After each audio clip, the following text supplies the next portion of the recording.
Hello everyone, আমি ঝুমুর চলে এসেছি আরেকটি নতুন ভিডিও নিয়ে। দেখো এই যে শাড়িটি দেখতে পাচ্ছ, হ্যাঁ রাইট, এই শাড়িটি আমি অ্যামাজন থেকে অর্ডার দিয়েছি। এটাকে ইউনিফর্ম শাড়ি বলে, তোমরা হয়তো অনেকেই জানবে। এই শাড়িটা আমি আমাদের গোল্ড শপের জন্য অর্ডার দিয়েছি। এর আগেও আমি একটা অ্যামাজন থেকে অর্ডার দিয়েছি, সেটা ছিল ডিপ পুরো পার্পেল কালারের, বাট এসছে না একটা ম্যারম্যারে কালার, মানে একটা পিঙ্ক ম্যারম্যারে কালার এসছে। আমি ওটাকে রিটার্ন করেছিলাম, রিটার্ন করে আবার আমি এই শাড়িটা অর্ডার করেছি। সেম এই শাড়িটাও কিন্তু সেরকমই এসছে, যেরকম শাড়িটা মানে দেখতে যেরকম লাগে অ্যাকচুয়ালি কিন্তু ওরকম কালারটা আসেনি। হ্যাঁ অবশ্যই আমি বলতে হবে যে কোয়ালিটিটা ভীষণই ভালো।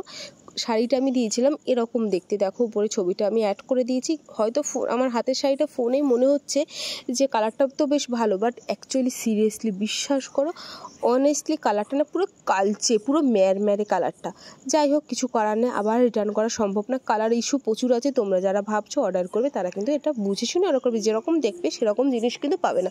কোয়ালিটি নিয়ে কোনো কম্প্রোমাইজ হয়নি, কালার নিয়ে প্রচুর ইস্যু আছে। যদি তোমাদের কাছে এই ভিডিওটি ভালো লাগে প্লিজ সাবস্ক্রাইব করে দিও। দেখা হচ্ছে অন্য আরেকটি ভিডিও।